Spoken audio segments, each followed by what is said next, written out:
Hello and welcome everyone. This is Phoenix with your Patriot Health Report for the weekend of March 26, 2022. All the health facts you need to know for the Patriot on the go. And we are joined by Bob Patrick of Boomers Forever Young. And today's topic is don't be a fathead. Get back to nature or return to your roots. We actually have another title, but we won't go there right now. Bob, how are you? Bob's joining us, by the way, from St. Petersburg, Florida, the headquarters there of Boomers Forever Young. Bob, how's it going, sir? Doing really well, Phoenix. How are you doing? Doing good. Doing well. And,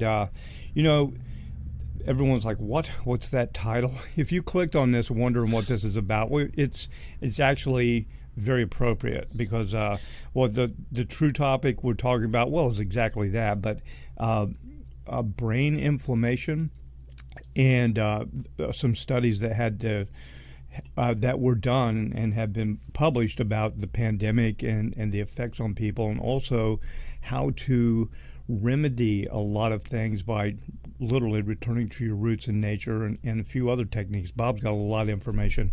So before we get into all that, Bob, do you have any news for us or updates, anything going on with the company or in the world that you'd like to share with us? Well, there's how we had the issues with supply chains and we had issues with the truckers in Canada and all that. I'm happy to report that our shipment that we had been anticipating, which is our products that come from Canada, arrived at our building. And nice. We got this shipment, before we ran out of anything. So we ordered, knowing there's going to be issues with this, we ordered stuff 6 months ahead of time. And by doing that, it arrived and we put it on the shelves and sending it out to people. And one of the good things is that the barley that we received, which, beginning, this weekend, the weekend of 26th and 27th of March, is a barley that has been produced with a new upgraded fertilizer, an organic fertilizer that has made the product more densely packed with nutrition. Oh, wow. Yeah. And so I haven't even had a chance to try any of it yet. It just came in, but we know that and now we also have another crop that is in the silos that is going to be sprouted next spring. That's going to be even stronger. So the barley, ever since I've been helping provide it for people for the last 10 years, has been getting slowly better over time. And then this shipment that we just got a couple of days ago is like a quantum leap. And it's a new patented fertilizer by the scientist who grows the barley and sprouts it for us and everything. He's really smart. Mm-hmm. And so people should be looking forward to that, for people that use the Gladiator barley and the heirloom barley. You might notice something. And the probiotics being made with a base of the sprouted barley seeds, which creates the fiber for fermentation by the good bacteria, also is from this new crop of barley. So we anticipate both of those products being stronger. That's really amazing. To actually have agricultural products that in a natural way become better, it's a rare thing in these days. I mean, without going GMO. And You know, it's a wonderful thing. You have the heirloom and the gladiator. You know, people don't realize these are like heirloom quality old strains. This is not GMO produced. It's very natural. And you know, it's fascinating, Bob, when you always tell me about the guy who does this. You know, a lot of people would never know because the guy is also the farmer. Right? And so he does all this stuff, and many people have, you know, so many people judge a book by its cover, Bob. I've seen this so many times. Some of the most intelligent people that you'll run into with like scientific backgrounds, they look like they're getting ready to like go out to the barn and clean the stalls out, you know, and they do sometimes because that's just the nature of a person with a wide range of abilities. But that's so cool. This stuff that this guy that you work with up there is fascinating. You know, and I know you give some updates on one of the other briefings, the health reports many months ago about his travels down to South America and some of his investigations. But again, it sounds like a really interesting guy, and the fact that he makes such a natural, non-GMO product that's even getting better is really amazing. Yeah, it really is. And it's exciting when his theories become actual research, that become actually something you can implement, and then the end product actually arrives at our facility. And it's really a privilege to be around people like that, and to be able to participate in something, even to a small extent, where we're the distributor and the purveyor, but to have this association with a genius like that is really quite a special thing to get to experience. And this is one of those weeks where the actual sprouted barley seed powder arrived, and we got thousands upon thousands of jars of it, and over 10,000 jars that arrived, and we're just fortunate to get it across the border and get it here, and still be able to provide it for people. Very cool. Yeah, that is good news. That is a good update and good news. So I'm sure everybody who uses your barley, and or using it, if you're a new user and you haven't even bought any yet, lucky you. You get the good stuff. It's all good stuff, but you get the better stuff. Let me put it that way. So that's great news, Bob. Yeah, it's really, we're really happy about it, all the way around, the quality and the fact that we could get it from Canada at this time, of 2022. Yeah, crazy. That kind of any other updates? Because talking about that and just the fact of the difficulty kind of rolls us right into the don't be a fathead topic, or the brain swelling topic, I think. Yeah. Well, that's, the study that was just released a couple of days ago. This was a study done by the Harvard Medical School and the Massachusetts General Hospital, and the title of the study originally was the impact of pandemic stress. And then when they release it through these different online types of syndicators or journals, they called it Pandemic Brain, Not Limited to Patients Infected with COVID-19. So this was a study where they looked at the actual imaging of people's brains that had been in lockdown but never got COVID. And so they did PET scans, which are these really detailed, powerful imaging of the brain. It's a positron emission tomography. And they also did MRIs, and they did blood work. And what they found was that the people that were in lockdown, and this was people in Massachusetts nearby where the study was conducted, that had tremendous amount of inflammation in their brains. And they were suspecting this because they knew that people that got COVID and also some people that got the vaccinations had inflammation in their brains, but they were noticing that people that had neither still had similar symptoms as if they had inflammation, which was depression and anxiety and, you know, mental fatigue, which was a really big one. A lot of people experienced that, but also suicides and even schizophrenia. And so they went about to do this study with the people on lockdown, and that's what they found, that they had very similar and equally troublesome levels of inflammation in their brain.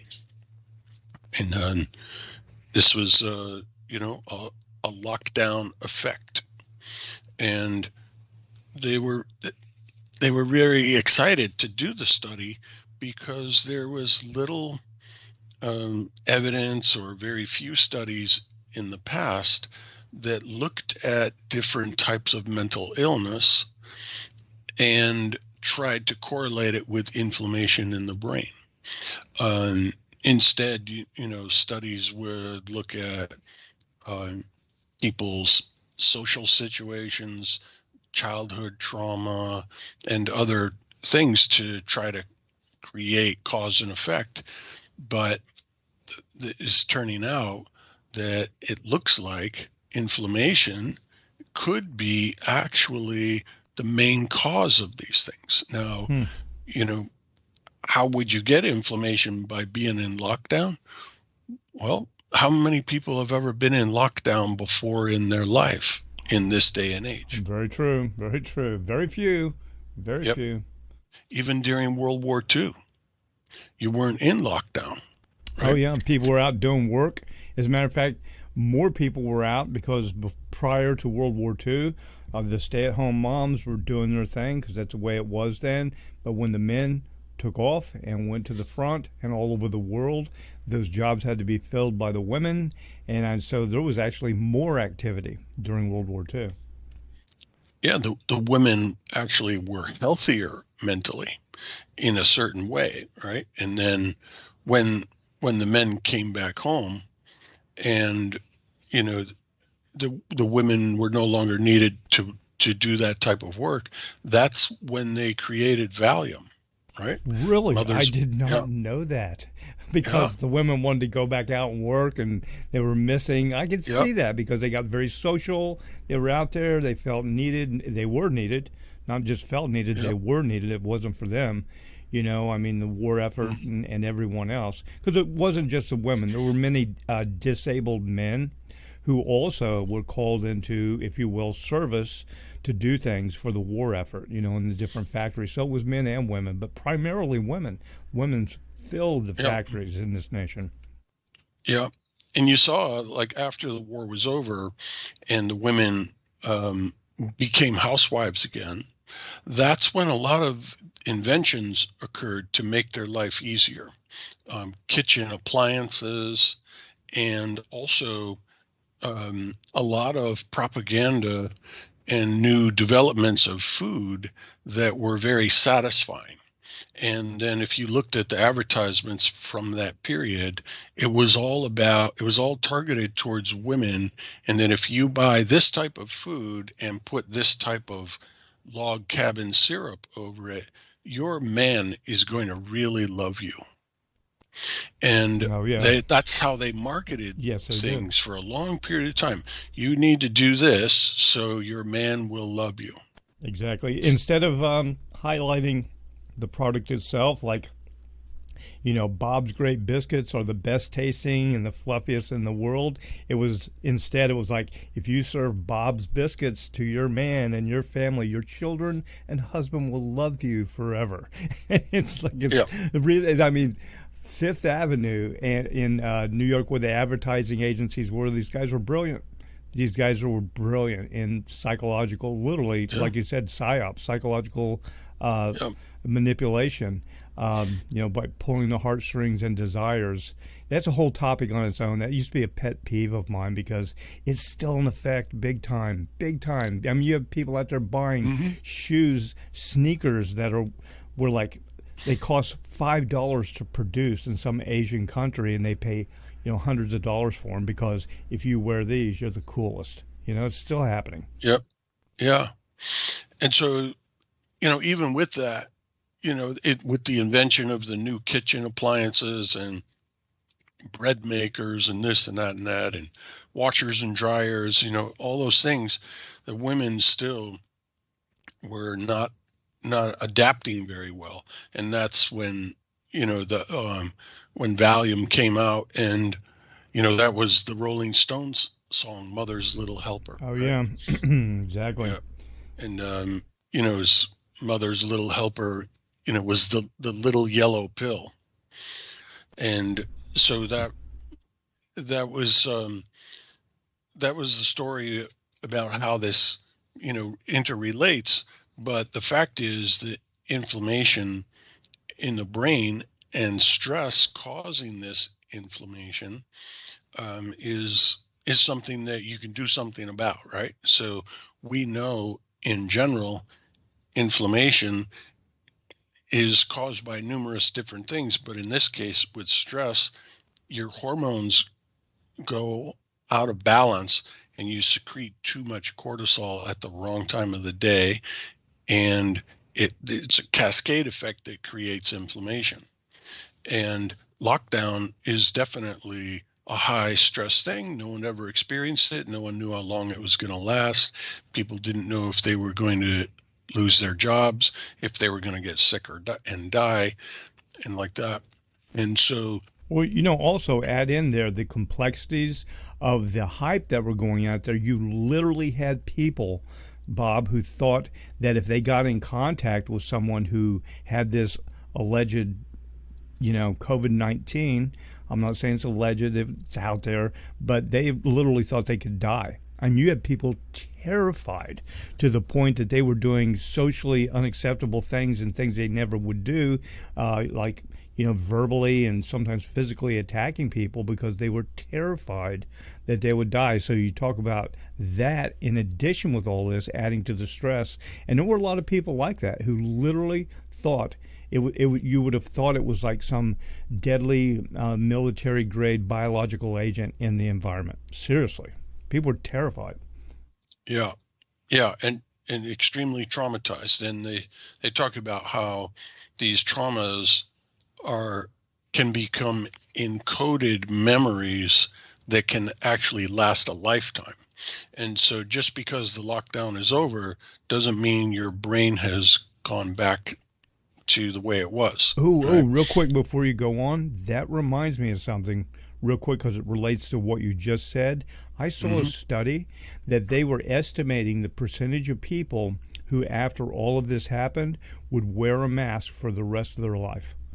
And they said there's a large percent, not super large, but there will be a percentage of the population that no matter what happens and how long they live, they will always have that mask. They'll wear it in public, and they'll wear it while they're driving or whatever, and demand people wear it when they come in their house because they've been so traumatized.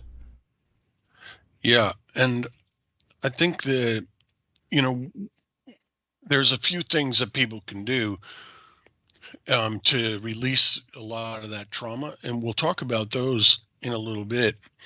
Um, but in general, you want to be sure that you address your inflammation, because in this study we're referring to, they were testing inflammation in the brain, but I would bet you that that was true throughout their entire body. They just weren't really testing for that. If you're under stress, your whole body is going to have excess free radicals and inflammation. And so the barley we were talking about earlier, Phoenix, is a really great way to negate that inflammation. Now, it's not a cure for your encoded trauma. Okay, we'll talk about that later, but it is a first aid that helps you avoid getting all of the problems associated with inflammation, right? So depression, anxiety, schizophrenia, mental fatigue, all those things can be prevented by lowering your inflammation with compounds you can take in by mouth. And we know what they are, right? Superoxide dismutase, trimethylglycine, selenium, zinc, proanthocyanins, glutathione, etc. When you take those in together, especially in powder form where it's very easily absorbable, you can reduce that inflammation and you can measure it. There are numerous blood tests you can get, the most effective of which is CRP. You can measure your inflammation coming down with sequential blood tests. And in the case of using these powders that we have at Boomers Forever Young, you can reduce it by a factor of 10 or more. So on average, somebody's inflammation, if they're not sick or they're not locked down, is going to be about a 3 on the scale. Now, if your inflammation has gone way up, it might go up to 6 or 10, or I've even seen as high as 30. Right now, at 10 to 30, you're in imminent danger of sudden death, right, from a heart attack, a stroke, etc.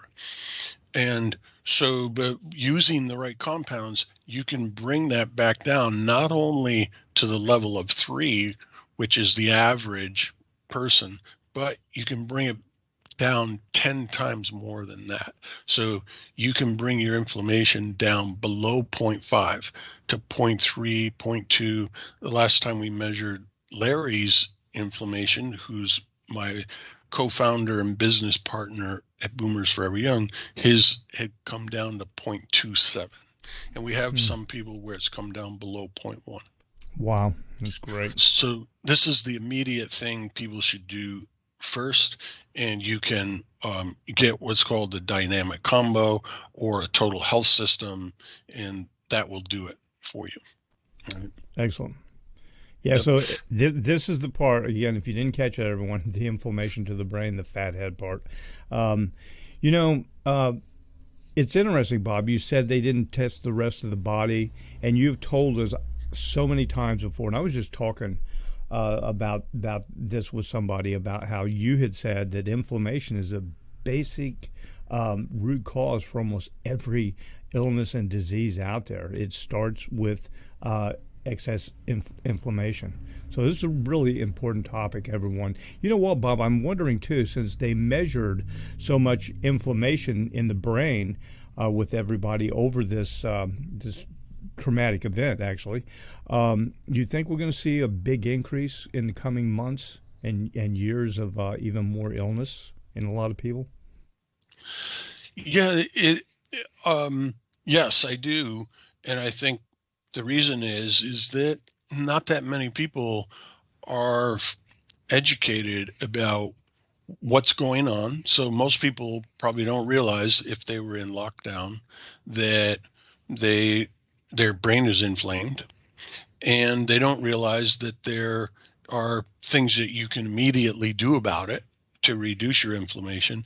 And they also don't know that these trauma, like the trauma of lockdown, is an encoded memory that's not going away when the lockdown stops, right? And so you put those things together, and the answer is yes. But it doesn't mean that it has to be that way. Mm-hmm. People that listen to a show like this can very easily actually mitigate the negative effects of what's gone on over the last 2 years. Right. And remember, this study that they did, these people were only in lockdown for 2 months. Okay, some people were in lockdown for a lot longer than that. Oh yeah, true. Right, and so another study that is part of the good news is there was, on the same day that study that came out about pandemic brain, another study was reported on that is called Returning to Our Roots, subtitled How Nature Prescriptions Can Help Patients. And this is a phenomena where doctors now have started prescribing time in nature as a formal prescription to their patients in order to help with various issues, mostly mental health issues, right? Oh And, man, like, that's so cool. I cannot tell you a couple times, Bob, and I used to say this all the time about getting out in nature, grounding, just get away from it all, go to a park, even if you have a lawn, get out there and just unplug. So true, man. That's been my tip of the day on PIR a few times over the years because it's so true. well, they now have a lot of formal studies about this, right? And if you go back into the 1800s, when people started to all get together in a pile in New York City, in Manhattan, right? This is even back then, people that were in positions of authority recognized that the citizens were starting to get very unhealthy. And there were some smart people that said, well, it's because we're all so crowded now in these buildings, and we've paved over everything with stone streets, right? And what about if we make a park so Mm-hmm. that people can get in nature without having to travel? Right? Because Yes. back then, there was no cars. So it's like, Mm-hmm. where are you going to find nature? You got to ride your horse all the way to Jonas Bronx's farm, right? Mm-hmm. And so that's when they built Central Park, and that's why they built it. Yep, that was Right? a brilliant. I knew exactly what you were going to say when you brought up it. Central Park. It was engineered. It was well thought out. I don't know if our listeners how many have been to Central Park, but it's absolutely amazing. The size of it, especially the city Manhattan that grew around it, and you have all this chaos going on, and then you're in the park, and it's absolutely amazing. They patrol it. The horse, even the police officers walk it, or they're on horseback. It's absolutely beautiful, and it's been an asset to that city. Probably helped so many people for well over a century now. Yeah, absolutely. And they say that in the middle of the summertime, when it's very hot in the streets of New York, it's actually can be as much as 30 degrees cooler in Central Park. Another city that has a lot of, well, there's a lot of cities that replicated that and did that, but Savannah, Georgia. I know you've been there, Bob. I was stationed Yeah. down there, and very familiar with Savannah. It was actually they say the first planned city in the United States, and they have these what they call them squares, and they're areas of they're like miniature parks with houses all around them in the streets, and they're laid out all through the city, and they have fountains and different things, but they were all dedicated to nature and for people to enjoy, just like that. So you wouldn't even have to go to a central place. You had a localized place or a local park of nature that you could go to. Yeah. Yeah. And a lot of people make their way around Savannah with those squares as the landmarks. Yeah, they're very beautiful. And Hmm. again, serving people for a long time, Hmm. well over a century there. Um, Yeah. and it's so true. Yeah, getting out to nature. And like I said, I'm a big advocate for that. I know a lot of people are. And, a lot of people, that's their go to hiking. Um, and it doesn't even have to be a real strenuous activity, just literally going and sitting on a bench in a park and just watching the birds or watching the people and enjoying nature. It's so it kind of reconnects us with creator is what I think, Bob. It like shuts down the noise and chaos around us and kind of calms our minds without a doubt. It does. And they say that it's it's a sense of having something bigger than you, right? When you get into nature. And I think you're right about getting back to the source. And it's important because they say that right now, about 85% of the people in the United States live in cities. And the people that live in cities spend about 90% of their time indoors in a building of some kind, and about 6% either in their car or in public transportation. And only 4% of their time is outdoors. Hmm. Yeah. Wow. And as a result, people that live in cities compared to people that live outside the cities, they're at much higher increased risk of anxiety disorders and mood disorders and even schizophrenia. There's you're twice as likely to have schizophrenia if you live in a city. Yes, I've heard that. And not only that, there's another stat to that I found fascinating years ago. And it has to do with this large population base in cities that you're talking about are primarily close to the coastlines. Some of our largest cities and populated areas in the United States are within a mile, or so of the coastline of the Atlantic or Pacific or Gulf. And I did see a study that said the highest percentage of mental illness are in those areas. And it has to do with all the stats you just gave us about people in these highly dense populated areas just not getting out. Yeah, and then of course you have the toxicity issue too that is going to create brain inflammation, especially in coastal cities that have ports, right? So, especially a place like New York City, you got the Port of New York, you got Port Elizabeth, and in Tampa it's a major port here in Tampa, and those are the most polluted cities because they've got ships coming in and out all the time that give off the worst type of air pollution. Yeah, you have mentioned that before, and I never thought about it. Because people associate going to the ocean or the shoreline with like clean air, clean salt air. But you've mentioned that, and that's interesting, especially the ports, because the ships congregate there and they'll sit there sometimes and kind of idle, off the coast, creating even more of that. I've never even thought about that till you brought it up. Yeah, yep. It's and higher rates of cancer and everything. But also the children in particular are negatively affected by this indoors phenomena.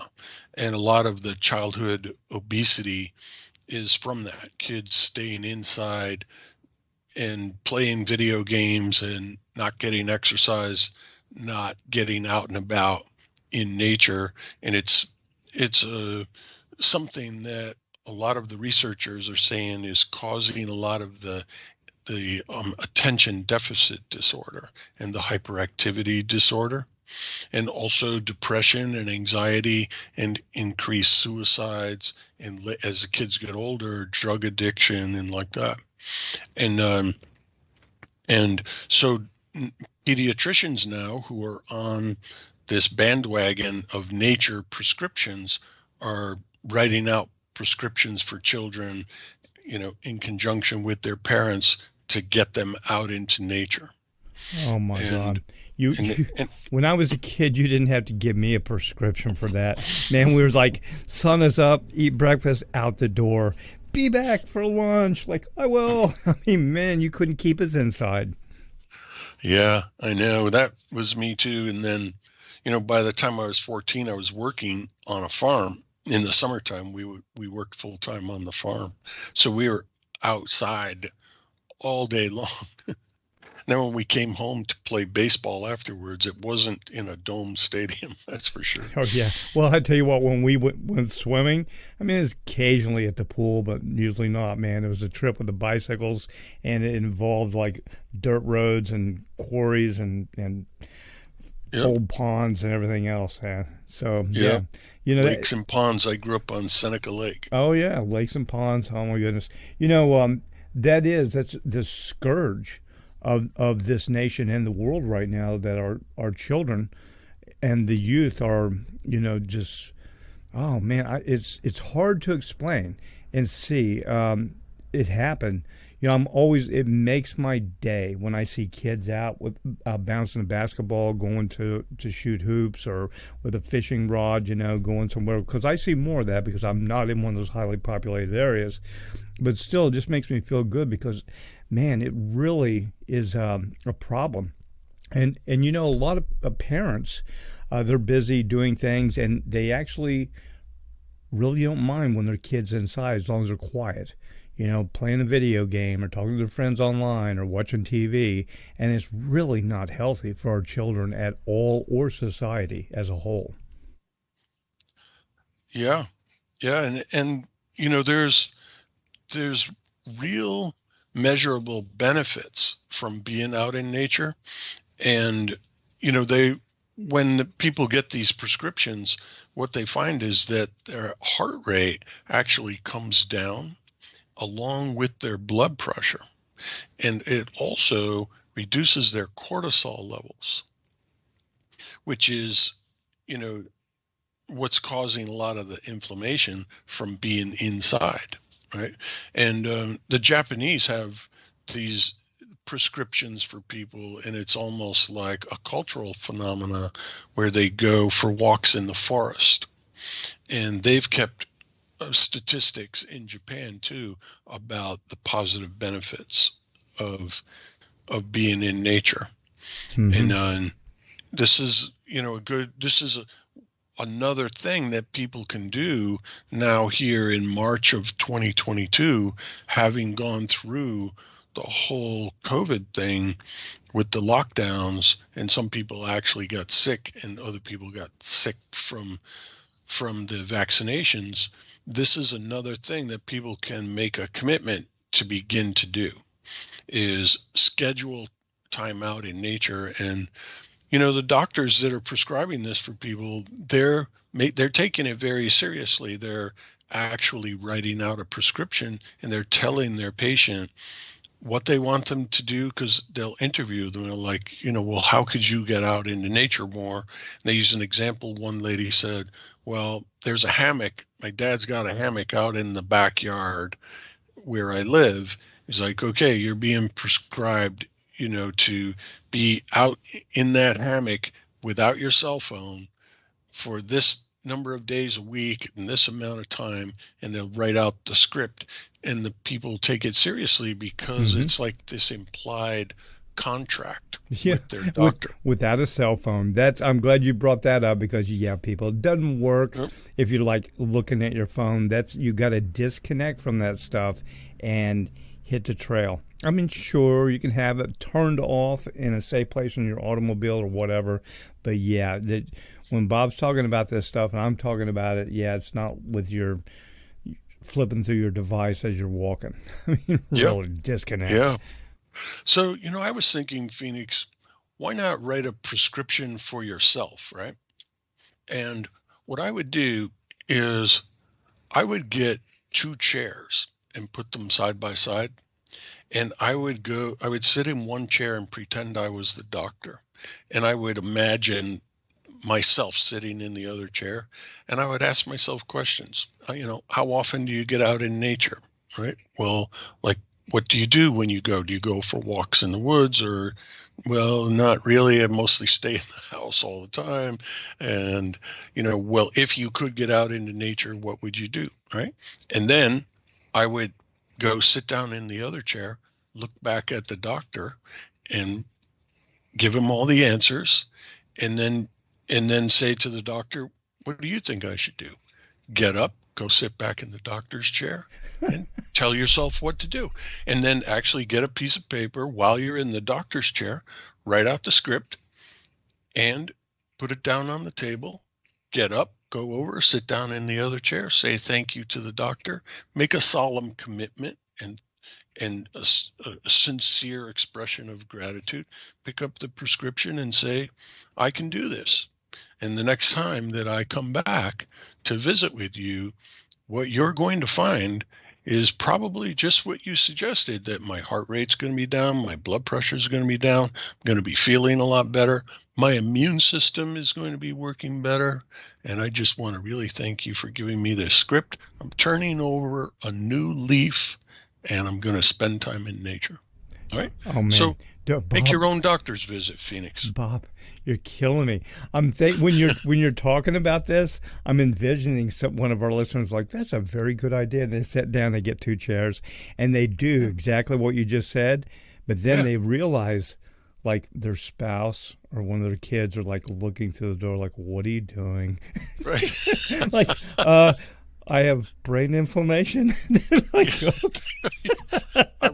I was in lockdown and I don't get out in nature, My and brain's my inflamed. I'll be like, yeah, it is.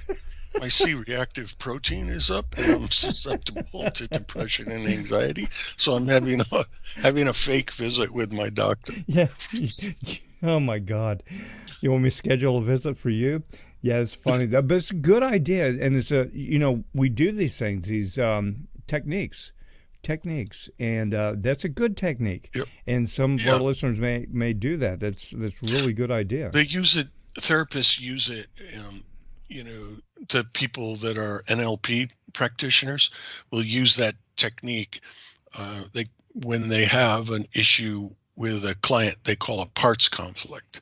Part of me wants to do this and part of me wants to do this. And so they'll actually have two chairs for the client and make them sit in one chair and pretend they're this part of their brain, then sit over there, and then they have to negotiate it out with the help of the therapist. But That's cool. it's actually a very helpful therapeutic technique that was. Wow, that's a very interesting technique, Bob. Where did that technique come from, and how was that derived? Yeah, so it's used, by psychologists that are working with people that have what they call a parts conflict. Part of them wants this and part of them wants that. And so it's creating a controversy. And so the therapist will actually have their patient sit in one chair and be this part of their thought process, and then go sit in the other chair. And then the therapist helps reconcile the differences. And it's used by a lot of therapists.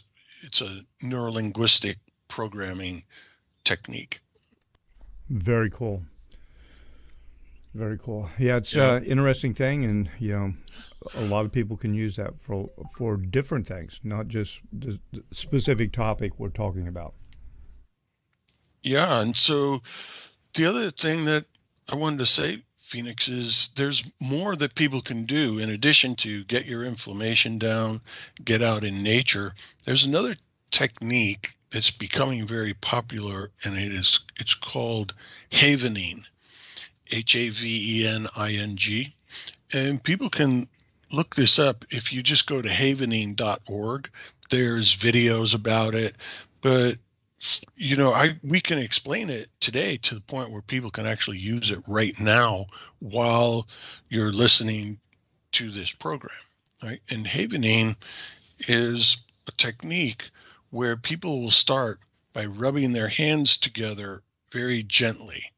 And you'll notice that as you begin to do this, it feels really good and you start to calm down. It's like you're washing your hands without water. Right. And then you can move from there to touching your arms and just gently stroking the backs of your hand and your arms. And then you can also do this to your face, where you can stroke your hair and your face. And what happens is this has a number of different effects that they've been able to measure. One of them is they know that it increases the amount of serotonin in your brain, which is the neurotransmitter of happiness and feeling good. And it also increases GABA, G-A-B-A, which is a very calming neurotransmitter. And this is that's like the basics of what happens. And it also, because your lymph fluid and your meridians, your acupuncture meridians, are right near the surface, you are also doing a form of acupressure and you're also doing a form of lymph drainage. And so you're restoring yourself by restoring the flow of chi, but you're also calming yourself by moving the lymph fluid. And the benefits of this are really far reaching, right? And part of the benefits are very demonstrative. Like you can have someone who has a phobia that maybe is afraid of heights or afraid of going up an escalator, and with a person helping them, this is like, there's two parts to this. People can do it for themselves, or they can do it with a helper. And a helper would help them talk through and create an affirmation for the phobia they're trying to get over. And while they do it, they're able to rub their own hands and arms and face, or the therapist can actually touch their arms and hands for them while there's help with an affirmation. And similar to the emotional freedom technique, it works almost instantly. Within 5 or 10 minutes, people can get over these phobias. Cool. And, that is very helpful. We talked a little bit about this interview. And yeah, the chi aspect of it. This is an easy and very beneficial technique that, like Bob said, you can do it right now as you're listening. Won't you give us a walkthrough, Bob, and describe this so people can actually enjoy, learn this, and share it with others? Yeah, so just in general, you don't have to think about anything to do the basic technique. You just do it, without thinking. Just slowly rub your hands together like you're gently and slowly washing your hands. Okay.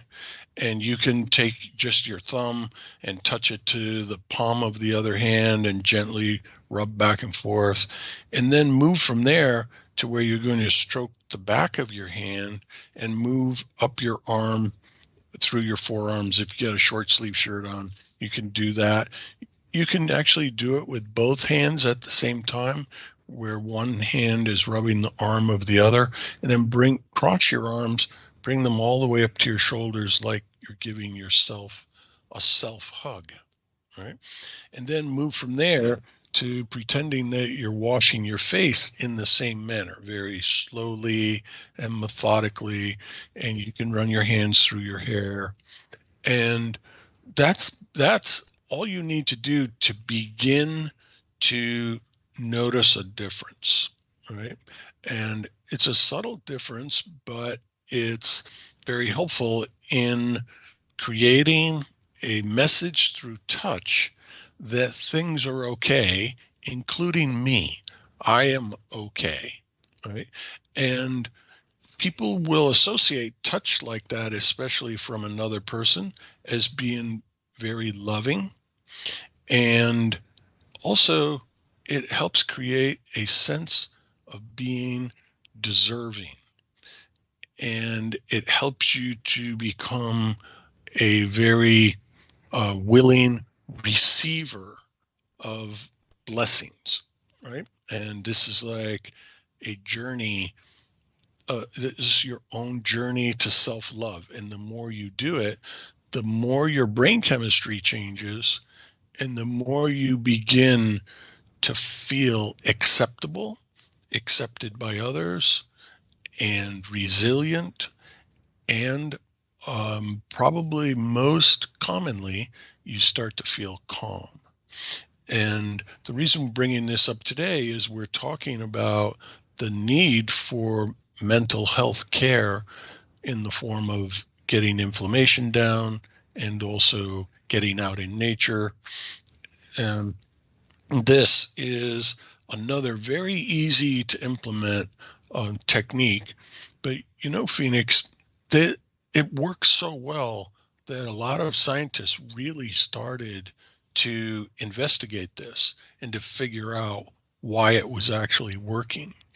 And one of the things that came of this investigation was that when people have trauma, whether it's from a lockdown, maybe a death in the family, an accident, that type of thing, the memories that create anxiety end up becoming permanent, and they get triggered frequently, causing problems, maladaptive behaviors, etc.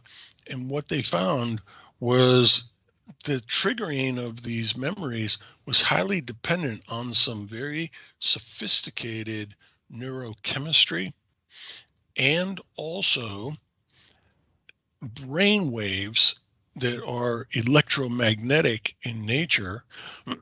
And they found that the neurochemistry occurred with specific brain waves. For example, if your amygdala is being triggered by a memory of something that was traumatic, right? It requires that your amygdala is vibrating at a specific frequency in order for allow the neurochemistry that creates the rest of the cascade of communication in the brain where the anxiety spreads out into your brain. And what they noticed was that when people are using havening or this light touch, whether it's themselves or from a therapist, their brain lowers the overall electromagnetic field. And specifically in the amygdala, you can create delta waves, which is at the exact opposite end of the spectrum.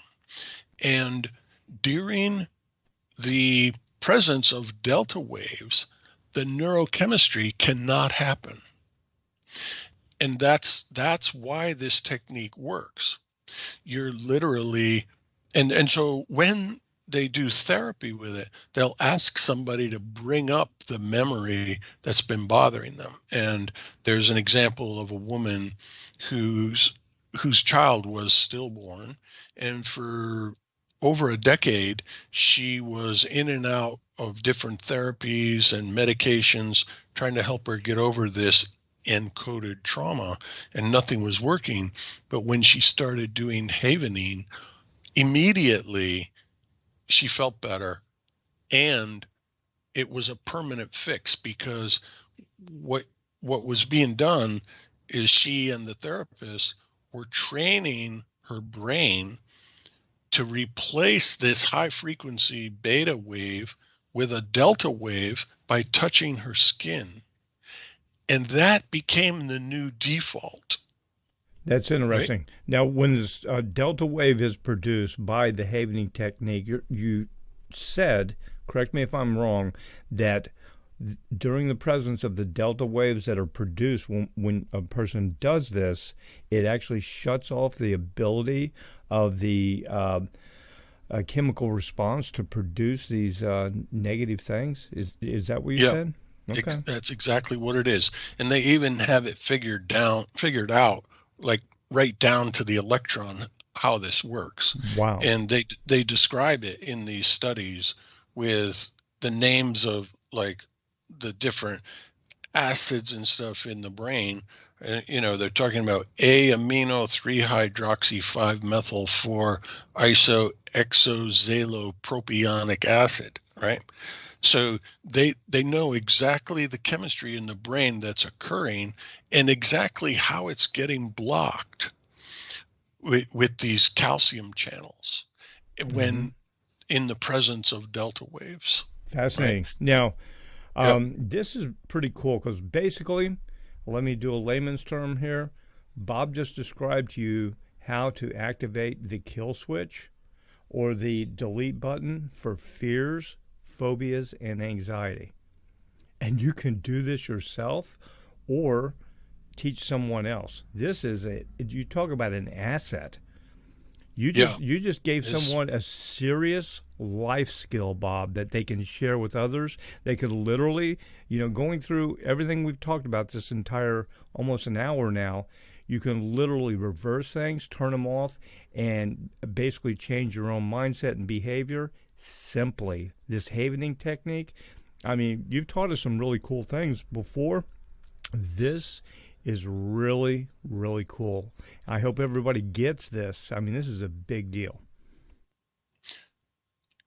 Phoenix, people the website is it's a nonprofit organization, havening.org. And if you go there and click on events and trainers, you scroll down just a little bit, you're going to see a picture of a woman with curly blondish hair and glasses. Her name is Elena Kindler. And on April 4th, right, she's doing a free workshop called Free Deep Calm Workshop. And you can click on it and register. It's free. It's going to be at 8 o'clock Eastern till 9 o'clock Eastern on April 4th. And if you register for it and you can't make it at that time, they'll let you listen to the replay. Now, is that AM or PM, Bob? PM. PM, okay. Yep. So havening.org, click on events and trainers, and go down to the free, it's called Free Deep Calm Workshop. Just click on register now, and they ask you for your name, email, and a couple other things that are optional if you want to give them some information about emotions and feelings that you want to resolve. And so, and then just register, and then because they have your email, they'll give you alerts and updates, when it's about to commence. And I would suggest that if people are listening to this later on and the event's already passed by, or just go to havening.org and see what else they have, because they update this all the time. Wow, very cool. Havening.org, everyone. Yeah, the havening technique. You just learned it here from Bob. Man, this is really cool. Let's see. We're, like I said a moment ago, we're rolling up on an hour. Yep. It's been a fascinating topic, a lot of really good information that I hope people enjoy and learn and able to share with others and experience it themselves. Let's see, Bob, as we're rolling out of here, how about some number one, tell a couple things here. Tell everyone how they can find out more information, reach you, etc., and also closing thoughts and some wisdom you'd like to leave us with in today's program.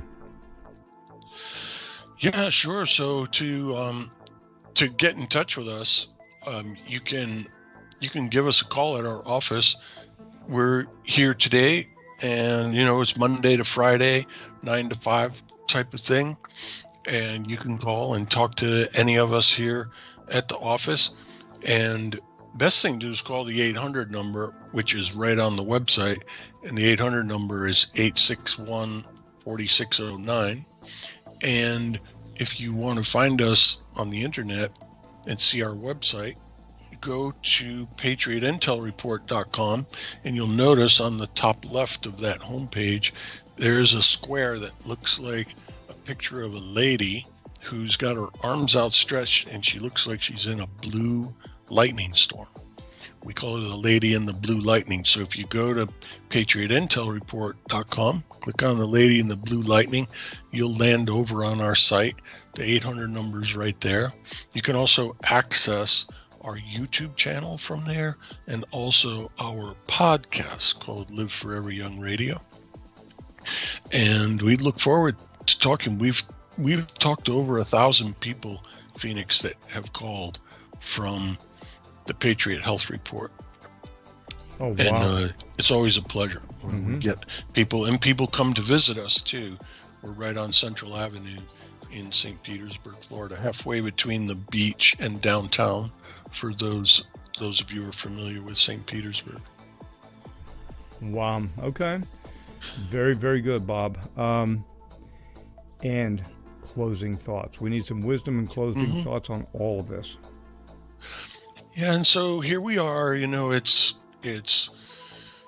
the end of March of 2022. It's been a couple of years since people went into lockdown and had all this massive chaos.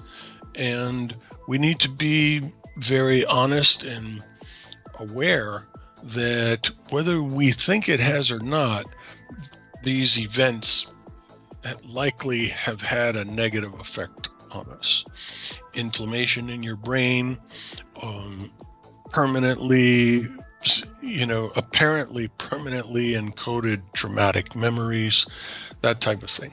And so now it's time to do something about it, right? It's time to get your C-reactive protein blood test so you can see if you have inflammation. It's time to give us a call and let us help you get your inflammation down. And it's also time to sit and do your talk with your imaginary doctor and write yourself a prescription for getting out and about. And you can also learn through the havening.org site to do havening for yourself. You can also learn to do the emotional freedom technique for yourself, the ultimate mind calming exercise. You can learn nonviolent communication. All these things you can learn for free now. And they're very, very powerful techniques. And this is the time to really take charge of what's going to happen for you in the future, because you don't have to be wed to what was created in the past. Yes, there is a lot of trauma. Yes, our bodies have energy cysts, perhaps. Our brain has inflammation, but that doesn't mean that that's the future, okay? We want to stop with the memories of the past, and we want to create tools and techniques and action that leads us into the future, because there's a lot of time to go, right? There's a lot of good that we can experience and that we can have for ourselves and spread goodwill and goodness to others. But it can't be done if your head is in the sand or you just kind of slog along with all the gunk that was accumulated during the last 2 years. You need to get rid of it, get rid of the inflammation, get rid of the trauma memories, and create a platform of cleansing and a platform of freedom that you can use to ride to your future victories. Wow. Okay. Well, that sounds like a good plan to ride to your future victories. I love that, Bob. A lot of really good information. Fantastic today. You know, everyone, I hope you like, share, and subscribe this. Learn these techniques, and be sure to check out Bob's website. Again, patriotintelreport.com. Click on the lady in the blue lightning storm. Takes you there. You can find the number, and the number will be here on the screen also. And Bob, I just want to say again, like every time, I kid you not, I'm like, you blow my mind every time. The amount of stuff you know, it's like, where does this guy get this info? I mean, it's so, I know it's your specialty, you love it, it's your passion, but just, man, it just blows my mind. You know so much about so many health topics and psychology and the spirit also, mind, heart, soul, and body, the whole package. Bob, I really appreciate it, and I just want to thank you again for coming on. Thank you, Phoenix. It was a pleasure. I'll look forward to our next time. Excellent. Me too. I always do. Be sure to tell everybody at your office, the great staff you have there, hello from PIR in Phoenix. Thank you. I certainly will. Okay. So that's it, everyone. Man. Wow. Havening. What a technique, huh? Is that cool or what? Yeah, you want to learn that. I'm glad I heard about that today. Very, very cool and simple to do and very powerful. So that's it, everyone. Until, let's see, it'll be Monday when I do PIR. I hope everyone is well. Stay alert. Stay healthy. If you're not healthy, give Bob a call. And remember, everyone, where we go one, we go all. God bless.